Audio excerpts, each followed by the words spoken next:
memaafkan maksudnya. Ya, seseorang itu yang punya dosa tanggungan kepada manusia, seperti umpamanya punya hutang, punya salah yang belum dimaafkan, lalu kemudian saya halalkan, ada uang kembalian yang belum, ada janji yang belum tertunaikan, saya halalkan ya kesalahan kamu kepada saya, lalu kemudian kesalahan saya kepada kamu, itu pun dihalalkan. Itu makna akhirnya filosofi halal bihalal itu.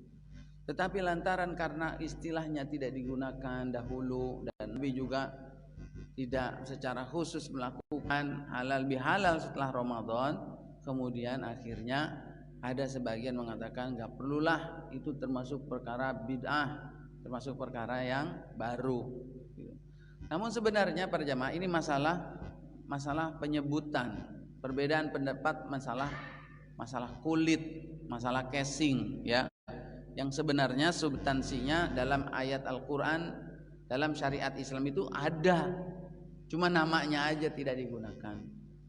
Yaitu di Islam ini kita ada syariat untuk memaafkan ya, memaafkan. Dan inilah yang menjadi tadabbur ayat kita pada pagi hari ini, di ayat yang saya bacakan tadi di rakaat pertama, yaitu surat Ali Imran ayat 133, ayat 134 dan ayat 135.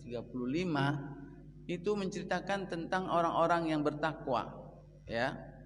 Kita diperintahkan oleh Allah untuk mendapatkan maghfirah, wasari'u ila maghfirah, bersegeralah kamu mendapatkan ampunan dari Tuhan kamu dan surga yang luasnya seluas langit dan bumi, yang sudah disiapkan untuk orang-orang yang bertakwa.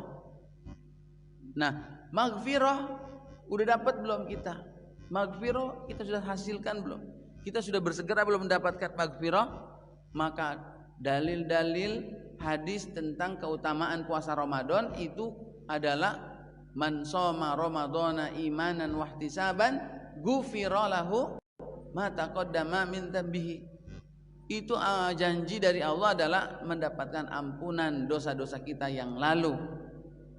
Jadi para jamaah sekalian yang berbahagia, alhamdulillah kalau dosa-dosa kita kepada Allah Subhanahu wa taala diampuni oleh Allah dengan puasa ibadah Ramadan tersebut para jamaah. Nah, tinggal yang tidak kalah pentingnya adalah apa? Tidak kalah pentingnya adalah dosa-dosa kepada sesama kita. Bagaimana mendapatkan ampunan tersebut, maafnya? Apakah dimaafkan dengan puasa Ramadan? Nah, dari latar belakang inilah kemudian muncul yang disebut halal bihalal.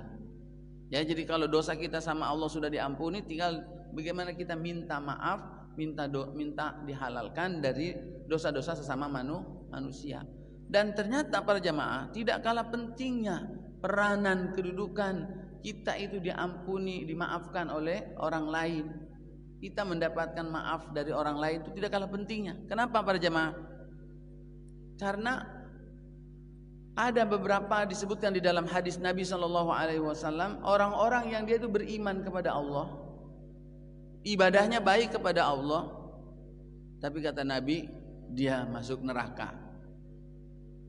Ya, Nabi pernah datang, lalu kemudian para sahabat menceritakan tentang seorang wanita yang banyak sedekahnya. Ada seorang wanita yang banyak sholatnya ya Rasul. Wah, pada kagum dengan wanita tersebut. Tapi aneh ketika Nabi mengatakan dia masuk neraka. Kenapa? Jadi ada orang yang beriman, hubungan ibadahnya kepada Allah Subhanahu wa taala baik, tapi kok masuk neraka?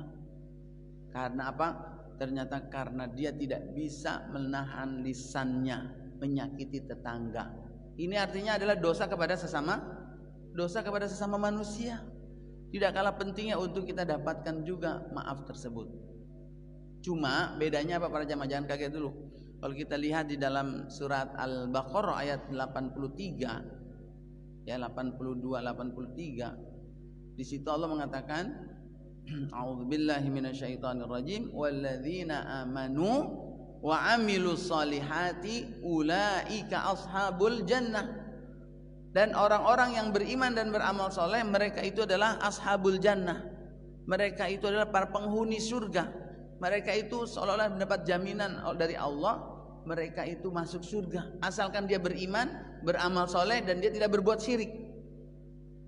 Ini gimana ini korelasinya para jamaah? Di dalam hadis masuk neraka kalau dia itu berbuat dosa. Di dalam ayat ada jaminan masuk surga. Ya ini maksudnya para jamaah sekalian berbahagia, asal orang itu beriman, dia beramal soleh, dan dia tidak berbuat syirik kepada Allah Subhanahu wa taala, memang dia akan masuk surga. Tetapi tidak menutup kemungkinan dia harus menebus kesalahan-kesalahannya terlebih dahulu, yaitu jika seandainya itu berkaitan berhubungan dengan dosa kepada sesama manusia. Dari sahabat Abu Hurairah radhiyallahu anhu dalam sebuah hadis disebutkan Rasulullah bertanya kepada para sahabatnya, "Atadruna manil muflis?" Wahai para sahabat sekalian, kalian tahu enggak apa itu muflis? Siapa itu muflis?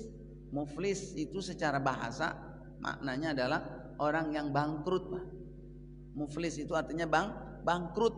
Orang yang enggak punya harta, enggak punya uang, itu namanya muflis. Sebagian lagi ada yang mengartikan orang yang dia punya modal, dia dagang tapi kemudian bukan dapat untung, malah jadi rugi, itu muflis. Nabi nanya kepada para sahabat jawabnya malah sesuai dengan pemahaman mereka. Nabi tahu bahwa bukan berarti Nabi enggak tahu apa itu muflis, tapi untuk menstimulus, aku ingin menyampaikan sesuatu yang penting nih. Ternyata kata Nabi SAW, orang yang bangkrut itu, muflis itu adalah orang yang nanti pada hari kiamat datang kepada Allah Subhanahu wa taala membawa pahala salat, membawa pahala sedekah, membawa pahala puasa. Ketika sudah ditimbang amal kebaikannya, ternyata datanglah orang-orang yang dulu waktu di dunia itu dizolimi sama dia. Datang satu menuntut kepada Allah di pengadilan akhirat di hadapan Allah Subhanahu wa taala. Ini qad syatama hadza. Ini orang dulu waktu di dunia pernah memaki-maki saya.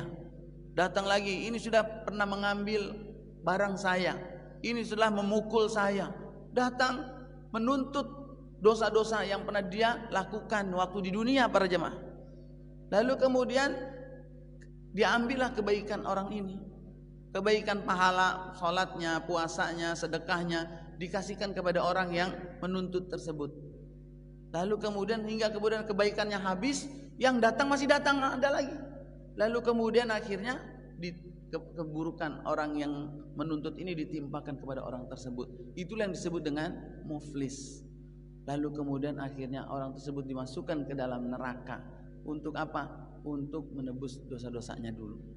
Jadi para jamaah sekalian yang berbahagia, maka penting selain kita mendapatkan ampunan dari Allah Subhanahu wa taala, yaitu kita juga mendapatkan maaf dari saudara-saudara kita sesama. Maka kemudian para jamaah adalah dibuatlah tradisi halal bihalal. Nah, para jamaah sekalian berbahagia, maka di surat Ali Imran ayat 133 tadi, 134, ketika Allah menceritakan bahwa surga itu disiapkan buat orang-orang yang bertakwa, uiddat lil muttaqin, unik sekali Allah menjelaskan siapa itu orang yang bertakwa. Di ayat tersebut Allah Subhanahu wa taala mengawali sifat orang yang bertakwa itu tidak seperti menjelaskan orang yang bertakwa di surat Al-Baqarah. Di surat Al-Baqarah itu ada dzalikal kitabu la raiba fihi hudal lil muttaqin. Bahwasanya Al-Qur'an ini adalah petunjuk bagi orang-orang yang bertakwa. Siapa itu orang yang bertakwa? Di surat Al-Baqarah Allah menyebutkan orang yang yu'minuna bil ghaib wa yuqimunas shalah wa mimma razaqnahum yunfikun. Orang yang bertakwa itu adalah orang yang dia beriman kepada yang gaib, mendirikan salat dan berinfak. Itu ada mendirikan salat para jamaah. Notabene-nya itu adalah ibadah hablum minallah. Salat dan infak. Infak itu adalah hablum minannas. Tapi di surat Ali Imran ayat 134, sifat orang yang bertakwa yang Allah sebutkan dalam ayat tersebut adalah itu yang berkaitan dengan hablum minannas. Siapa itu orang yang bertakwa? Allah sebutkan yang pertama, alladzina yunfiquna fis sarra'i wad-dharra, yaitu orang-orang yang mereka itu berinfak dalam keadaan lapang maupun dalam keadaan sempit. Ini bukannya sholat para jemaah. Ini adalah infak, ini adalah hablum minan nas, yang manfaatnya itu kembali kepada manusia. Wal kaziminal ghaiza, orang yang menahan marah. Itu juga hubungan sama manusia. Karena orang yang marah terus itu cenderung menyakiti orang yang dimarahi. Berbuat zalim kepada orang yang dimarahi, semena-mena terhadap orang yang dia marahi. Al-kaziminal ghaiza wal 'afina 'anil nas, memaafkan orang itu kan hablum minan nas. Wallahu yuhibbul muhsinin, Allah mencintai orang-orang yang berbuat baik, ihsan, itu juga kepada sesama manusia para jemaah. Jadi peranan orang yang bertakwa baik hubungannya kepada hablum minan nas ini di dalam syariat Islam, di dalam ayat Al-Qur'an disinggung para jemaah. Maka jangan dulu alergi dengan istilah. Istilahnya memang tidak ada. Dulu ada nabi memang halal bihalal. Yang enggak ada kita temukan kali apa sumbernya. Kenapa? Karena mungkin berbeda kondisi antara dulu di zaman Nabi dengan sekarang. Sehingga melahirkan sebuah kebiasaan, tradisi, adat yang berbeda. Apa? Dulu sahabat radhiyallahu anhum, orang-orang yang baik semuanya. Nabi SAW mendidik mereka untuk memaafkan. Sehingga ngapain lagi minta maaf? Al-afina 'anil nas, sudah dimaafkan. Jadi hanya sedikit terjadi yang namanya meminta maaf, karena semuanya sudah terkondisikan, sudah dimaafkan. Sedangkan zaman sekarang ini, siapa kita yang gak punya dosa sama tetangga kita, sama istri kita, sama anak-anak kita, sama rekan-rekan kita, yang kita juga nggak bisa kontrol mereka itu memaafkan kita atau tidak. Jadi kita amat sangat membutuhkan maaf dari mereka, sehingga adanya sebuah tradisi, adat, kebiasaan, yaitu saling meminta maaf dan saling memaafkan. Dan bicara masalah adat, bicara masalah kebiasaan, kalau bicaranya adalah disamakan dengan masalah ibadah, lalu kemudian kalau di zaman Nabi dulu nggak ada, sekarang ada, jadi bid'ah. Tidak begitu.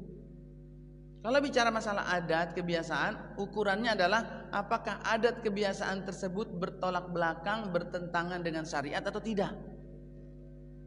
Ya, adat tersebut kalau bertentangan baru tidak boleh. Tapi kalau sejalan itu tidak mengapa. Nah sekarang halal bihalal ini bertentangan tidak dengan Islam? Tidak. Nah di ayat-ayatnya itu saya sampaikan. Maka ini adalah perbedaan pendapat dalam masalah kulit saja, dalam masalah istilah. Maka tidak perlu dipertajam, tidak perlu menjadikan kita saling berselisih, berpecah belah, memusuhi, membenci dan lain sebagainya.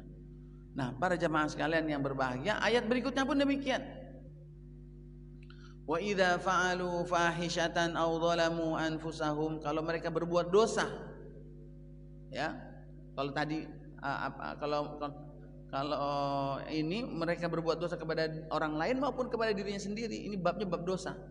Kalau tadi bab infak, bab kebaikan, memberi maaf, nahan marah. Ini kalau kita berbuat dosa, orang yang bertakwa itu langsung mengingat Allah, zakarullah, astagfirullah, kemudian beristighfar, lalu kemudian bertaubat, tidak mengulanginya, sementara mereka mengetahui. Jadi para jamaah sekalian berbahagia, yang membuat kita sibuk setelah Ramadan ini adalah bahwa ritual ibadah puasa kita sudah selesai, tapi yang susah berikutnya adalah apa? Ini yang menjadi sunnah para jamaah, menjadi sunnah dalam beramal, yaitu sunnah yang berlaku, kebiasaan yang berlaku dalam beramal itu adalah bahwa meraih sesuatu kebaikan itu adalah susah para jemaah. Tapi lebih susah lagi adalah menjaga merawatnya. Saya ulang sekali lagi para jemaah, merawat satu kebaikan itu lebih susah daripada meraihnya. Salat itu boleh jadi berat, susah untuk sebagian kita, ya. Tapi setelah dia bisa melaksanakan salat, yang lebih susah lagi adalah menjaga merawat hasil sholatnya. Ya, sedekah itu susah atau gampang? Susah Pak. Sedekah itu harus melawan sifat dasar kita yang cinta kepada harta. Sifat dasar manusia cinta kepada harta. Orang mau bisa bersedekah itu perjuangan. Susah. Ketika dia bisa bersedekah, dia bisa meraih itu. Tapi yang susah lagi berikutnya adalah merawat setelah sedekah itu. Jangan sampai sedekahnya itu batal, gugur, rusak, berkurang, hilang pahalanya. Memang bisa, Ustaz? Bisa. Allah mengatakan dalam ayat, ya ayyuhalladzina amanu la tubtilu shadaqatikum bil manni wal adha. Wahai orang-orang yang beriman, jangan kamu batalkan sedekah kamu. Ini jangan kamu batalkan sedekah pahalanya. Udah sedekah tapi batal pahalanya. Gara-gara apa? Bil manni wal adha. Gara-gara kita ungkit-ungkit lagi itu sedekah. Wal adha, dan menyakiti orang yang kita berikan sedekah tersebut. Udah setahun padahal kita sedekahnya, udah nyumbang sekian juta. Udah dijaga, dirawat 10 tahun. Tiba-tiba terjadi sesuatu, lalu diungkit-ungkit. Emang kamu ini siapa? Kamu lupa dengan jasa-jasa saya. Waduh, itu lebih susah pada jemaah menjaganya. Maka ini yang berlaku dalam setiap amal. Begitu para jemaah. Perang, ya, peperangan, mendapatkan pertolongan, kemenangan dari Allah itu susah para jemaah. Dia harus memiliki semangat, ikhlas, berjihad, berjuang. Tapi yang lebih susah lagi adalah ketika sudah dapat menang. Itu lebih susah. Kenapa? Menjaga, mempertahankan kemenangan itu lebih susah. Lihatlah perang Badar. Setelah Rasulullah dan kaum mukminin sudah mendapatkan kemenangan, ya, lalu kemudian ternyata berikutnya mereka pada berebut harta rampasan. Tetapi para sahabat sudah dikondisikan, mereka sudah dikondisikan turun ayat surat Al-Anfal yang memerintahkan fattaqullaha wa aslihu dzata bainikum. Bertakwalah kamu kepada Allah. Setelah mendapatkan kemenangan ini, kamu bertakwa kepada Allah dan perbaiki hubungan sesama kamu. Jangan saling gontok-gontokan. Langsung beres tuh, Pak. Makanya mereka pantas, layak mendapatkan pertolongan dan kemenangan dari Allah. Kenapa? Karena mereka sudah memiliki kriteria itu. Jadi boleh jadi kita saat ini belum dikasih rezeki oleh Allah. Boleh jadi itu berdasarkan ilmu Allah Subhanahu wa taala, kita ini belum siap. Kalau seandainya Allah berikan permintaan permohonan kita. Jadi para jamaah sekalian yang berbahagia, itu sunnah yang susah adalah merawat ibadah. Merawat ibadah. Beribadahnya gampang atau susah, tapi lebih susah lagi adalah merawatnya. Alhamdulillah Ramadan 30 hari kita udah selesaikan. Susah itu, Pak. Puasa 30 hari berturut-turut itu susah. Tapi alhamdulillah kita bisa selesaikan. Tinggal berikutnya saat ini adalah kita termasuk orang yang diterima ibadahnya atau tidak. Inilah kesibukan orang-orang yang bertakwa. Bagaimana? Ya, ciri diterima atau tidaknya yaitu berusaha berhias dengan sifat-sifat orang yang bertakwa. Ya, munculkan sifat-sifat orang bertakwa sebagai ciri bahwa ibadah-ibadah kita itu diterima oleh Allah Subhanahu wa taala. Dan yang terakhir para jemaah, ada yang lebih penting lagi untuk kita lakukan setelah kita mendapatkan maaf halal bihalal. Apa itu para jemaah? Yaitu menjaga silaturahim, menjaga hubungan kepada orang yang memiliki hubungan rahim dengan kita, kepada adik kita, kepada kakak, kepada paman, bibi yang punya hubungan rahim dengan orang tua kita, itu dijaga hubungannya. Kenapa saya katakan ini lebih tinggi pada jemaah? Ya, ini lanjutannya PR kita berikutnya. Kalau halal bihalal itu memaafkan untuk satu atau beberapa kesalahan, untuk satu atau beberapa momen saat Idul Fitri, saat Lebaran. Kita tidak tahu sesudahnya para jemaah, apakah kesalahan itu dilakukan lagi, diulangi lagi atau tidak. Saat itu dimaafkan, kalau besok diulangi lagi dapat dosa lagi. Maka follow up-nya, lanjutannya adalah menjaga silaturahim. Menjaga silaturahim. Jadi sekarang kita beribadah menjadi masing-masing lagi. Kalau mau puasa sunnah nggak bareng-bareng lagi. Ya makanya jadi susah tuh Pak. Ya 30 hari bisa dilakukan, tapi yang 6 hari itu ada, tidak semuanya bisa melakukan. Karena sudah kembali kepada masing-masing. Nah, menjaga kebersamaan itu ya yang akan menjadikan membantu sekali untuk ibadah kita. Jadi silaturahim, jaga hubungan dengan kerabat. Nah, muncullah itu tadi halal bihalal, silaturahim, saling mengunjungi. Tetapi bahkan dalam Islam itu lebih mulia para jemaah. Saling mengunjungi itu, silaturahim itu adalah, kata Nabi, laisal wasilu bil mukafi. Orang yang menyambung silaturahim itu bukanlah orang yang membalas kebaikan, kata Nabi. Jadi kalau dia datang ke rumah kita balas datang ke rumah dia. Dia memberi hadiah kepada kita, kita balas memberi hadiah dalam rangka silaturahim. Tetapi lebih mulia dari itu adalah orang yang menyambung hubungan pada orang yang mencoba memutuskannya. Ya, dia nggak mau menyapa kita, kita sapa dia. Dia nggak mau datang ke rumah kita, kita datang ke rumahnya. Dia pelit tidak mau memberi kepada kita, kita memberi kepadanya. Supaya itu kemudian tetap terjaga hubungan tersebut. Itulah silaturahim. Jadi para jamaah sekalian berbahagia, inilah karakter umat Islam. Setelah Ramadan, tampilannya, sikapnya, akhlaknya menjadi lebih mempesona. Ya, bahkan dalam Islam itu mungkin para jemaah, rahim itu bisa terbagi menjadi 2 rahim itu. Yaitu rahim secara khusus itu adalah keluarga kita, menyambung silaturahim kepada saudara kita yang memiliki hubungan rahim dengan kita. Tapi rahim secara umum adalah rahim kita manusia ini berasal dari rahim nenek moyang kita, yaitu Hawa, istri Nabi Adam.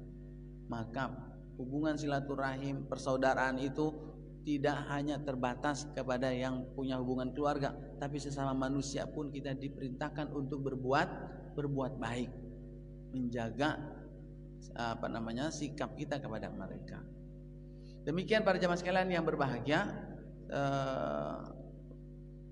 tadabbur ayat kita tentang sifat orang yang bertakwa, salah satunya adalah kita mendapatkan ampunan, maaf dari orang sesama manusia, mobil khusus orang yang pernah kita zalimi, orang yang pernah kita berbuat salah kepadanya, kita mintakan maaf, minta dihalalkan tanggungan hutang kita yang mungkin udah ada yang lupa dan lain sebagainya, minta dihalalkan, gitu ya.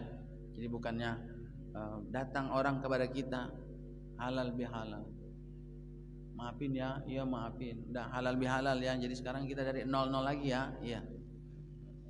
Ya, tahu-tahunya masih punya utang dia, begitu ditagih, kemarin katanya udah halal. Modus ya jadinya.